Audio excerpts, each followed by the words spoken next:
pas qu'on m'observe manger. C'est bizarre à commencer comme ça, ok? Je n'aime pas qu'on m'observe manger et je suis sûr et certain que je ne suis pas le seul. Je suis sûr que je ne suis pas le seul. Imaginez pendant un instant si tantôt on vous avait filmé à votre insu. Tantôt on vous avait filmé en train de manger des tacos.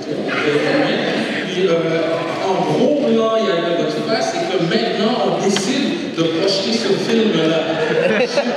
Je suis sûr que la plupart, sinon tous, il y a des parties que vous auriez aimé sauter, skipper de ça. J'en suis certain.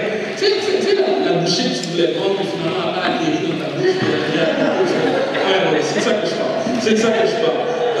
Avant-hier, j'étais au restaurant pour la fête d'un ami, puis je me suis commandé, on était dans un restaurant, je me suis commandé des burgers, mais tu sais, les burgers des restos, là, c'est des grosses, bonnes affaires, tu sais, c'est pas des burgers cheap, bref. C'est bon, puis j'ai déjà essayé de manger ces burgers-là avec une fourchette et un couteau. Question de garder un peu de... Mais on dirait qu'un burger, ça se mange avec ses mains. Tu prends ça à deux mains. C'est un bon burger, tu prends ça à deux mains. Et essayer de manger un burger en gardant une élégance ou d'une façon distinguée. Impossible. C'est pas possible. Je dirais qu'il y a un côté un peu laid à toute la gesticule faciale derrière l'exercice de manger un burger. Il y a des mouvements qu'on ne fait jamais sur ce moment-là. Et en plus, il y a des petites choses qui se passent quand on mange, des petits dégâts, des petites affaires qui... Pas toujours cute de regarder quelqu'un manger. Vous savez, quelque chose que j'ai compris, c'est que n'importe quand qu'il y a un côté laid chez l'homme, ou l'homme et les femmes, les hommes et les femmes veulent le cacher. Ce côté-là, ils veulent le cacher pour bien paraître, pour bien se présenter. L'homme, avec un grand H, je vous dirais, ressent un besoin viscéral de cacher ce qui est laid. Et de cette façon, il érige une certaine façade et se cache derrière celle-ci. Et je vous dirais que ce désir de cacher ce qui est laid se traduit un peu même lorsqu'on en vient à manger, parce que ça peut un peu expliquer pourquoi on trouve des articles à profusion sur Internet sur le savoir-faire et comment manger à table. Vous savez, j'ai tapé sur Google l'art de bien manger et en première page, deuxième article, j'ai trouvé comment se tenir à table, les 74 règles indispensables. Pas 10, pas 15, 74 indispensables. Il y a littéralement des cours d'étiquette qui se donnent, ok? Ceci étant dit, malgré tous les petits côtés laids qui se passent quand on mange, reste et demeure que c'est plaisant de manger, c'est plaisant de manger avec des gens. Il y a quelque chose de bien qui se passe lorsqu'on partage un repas avec quelqu'un. Il y a comme, je vous dirais même, une certaine intimité qui prend place. Vous êtes d'accord avec moi? Et je vous dirais que la Bible le reconnaît aussi. La Bible le reconnaît aussi. Lorsqu'on regarde à Jésus, on peut voir qu'à plusieurs reprises, et à des moments très significatifs, on peut le voir manger avec des gens. On dirait que Jésus aimait passer du temps avec les gens. On dirait qu'il aimait manger avec eux. D'ailleurs, un de ses derniers moments forts avec ses disciples qu'il a eu, c'est justement le dernier repas. Maintenant, laissez-moi vous proposer une pensée. Est-ce que ça se pourrait qu'inconsciemment, lorsqu'on mange, et que lorsqu'on mange avec quelqu'un, et qu'on se partage nos petits côtés laids en mangeant, tu sais, la gesticule faciale, je parlais d'Antoine, okay. Est-ce que ça se pourrait que cette façon, cette chose qu'on partage, ce côté imparfait, sans pleinement s'en rendre compte ou le conscientiser, on réalise que c'est quoi, t'as beau manger avec une fourchette qui vaut 1000 $, ou utiliser le couteau à steak du chef Rick Ramsey, ça se peut que tu sois pas cute quand tu manges. Okay? Ça se peut que tu sois pas cute. En mangeant, on peut tous faire des dégâts. Puis peut-être que tantôt tu t'es sali justement en mangeant les tacos. Ici, non, vous ne voulez pas me dire. D'accord? Peut-être que tu t'es sali tantôt justement.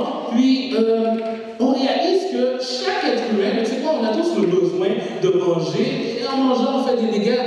Et le fait de réaliser qu'on peut tous se salir démontre que personne n'est parfait. Inconsciemment, on réalise qu'on a tous des côtés laids. Inconsciemment, on réalise qu'on a tous des côtés laids. Même dans une chose aussi simple et anodine que l'action de manger, on peut réaliser qu'il n'y a personne de parfait. Qu'on a tous des côtés qu'on aimerait cacher des gens. Et le fait de vivre cette action ensemble, que celle de manger, le fait de répondre à un besoin primaire ensemble nous montre que finalement, on est tous dans le même bateau. Finalement, on a tous des côtés laids. Finalement, on a tous des besoins. Puis en montrant aux autres nos imperfections, en partageant nos manquements, nos incertitudes, en faisant ces choses, ce qu'on fait, c'est qu'on normalise la personne qu'on accueille. Et sans le savoir, ce qu'on peut faire même, c'est peut-être même lui redonner une certaine dignité. Lorsqu'on réalise que, c'est quoi ensemble? Il n'y a personne de parfait. On a tous des côtés laids. Je dirais qu'on est plus en mesure d'être confortable les uns avec les autres. Ne t'inviter à pas des faux semblants à faire. Cette personne-là n'a pas à se cacher par peur d'être jugée. Cette personne-là, elle peut être elle-même dans son imperfection et elle sait qu'elle sera acceptée. Cette personne-là sait qu'elle sera aimée. Je vous dirais que c'est ce que Jésus a fait pour moi. C'est ce que Jésus a fait pour moi. Mais maintenant, qu'est-ce qui arrive si tu n'as pas justement une table que tu peux garder, un endroit où tu peux accueillir les gens ou un lieu où est-ce que tu peux les recevoir? Est-ce que l'hospitalité est alors reléguée à ce moment où est-ce que tu auras des choses et à ce moment où est-ce que tu vas être en mesure de recevoir les gens comme tu aimerais le faire? Vous savez, je ne pense pas. C'est Jésus qui a un jour dit que les renards ont des tanières, les oiseaux du ciel ont des nids, mais qu'il n'a pas de lieu où il peut poser sa tête. Jésus n'avait pas ce chez lui où il pouvait recevoir des gens. Je vous dirais que dans notre pensée populaire, on a une conception et une définition limitée de c'est quoi l'hospitalité. Le Larousse le définit en disant c'est une action de recevoir et d'héberger chez soi gracieusement quelqu'un par charité, libéralité, amitié. Et pourtant, comme je disais tantôt, Jésus n'a pas ce chez-soi où est-ce qu'il peut recevoir, et pourtant, je vous dirais que c'est la personne la plus hospitalière que je connaisse. L'hospitalité, certainement, comprend recevoir les gens chez soi, mais ce ne se limite pas à ça. Je pense qu'il est possible de parler d'une présence hospitalière. Je disais que Jésus est la personne la plus hospitalière que je connaisse. Pourquoi? Parce qu'il m'a accueilli, parce qu'il a pris soin de moi, parce qu'il veille sur moi, il veille sur mes besoins, parce qu'il m'écoute, parce qu'il m'écoute, parce qu'il m'écoute. Et si accueillir l'autre, en le mettant confortable dans le fait que nous avons tous des côtés laids, est primordial à une hospitalité chrétienne, je vous dirais que l'écoute est tout autant nécessaire. L'humilité qui est présente dans une bonne hospitalité se traduit également par une bonne écoute. Et lorsqu'on parle d'écouter, il faut tout d'abord s'intéresser sincèrement à l'autre personne, s'intéresser à qui elle est, s'intéresser à ce que cette personne vit, s'intéresser à ses inquiétudes, à ses passe-temps même. On devrait avoir un intérêt pour la personne qu'on écoute. Et là, je sais qu'on a discuté tantôt d'ailleurs que certaines personnes ont peur que les sujets de conversation soient limités.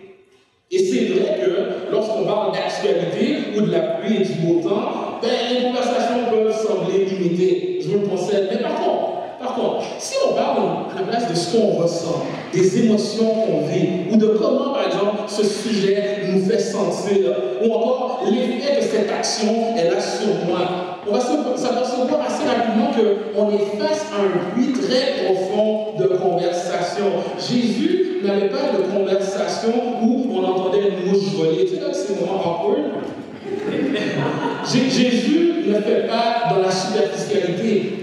Il va vers le cœur des gens. Il s'adresse directement au cœur des gens. Il ne fait pas dans la superficialité. Donc, on peut d'ailleurs le voir dans certaines de ces interactions qui sont répertoriées dans la Bible. Puis je vous dirais qu'il est très utile de réaliser que certainement, immanquablement, il y a quelque chose que la personne devant moi connaît mieux que moi.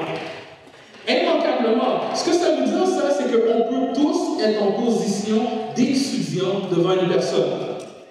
On peut tous être en position d'étudiant devant une personne. Et une fois que la personne voit qu'elle est écoutée, que sa présence est sincèrement appréciée, qu'on est care, une fois que la personne a confiance, elle devient plus à l'aise pour s'ouvrir. Une fois que la personne se sent aimée, rassurée, je vous dirais que c'est à ce moment qu'on peut aller plus loin et à ce moment on s'intéresse à son cœur.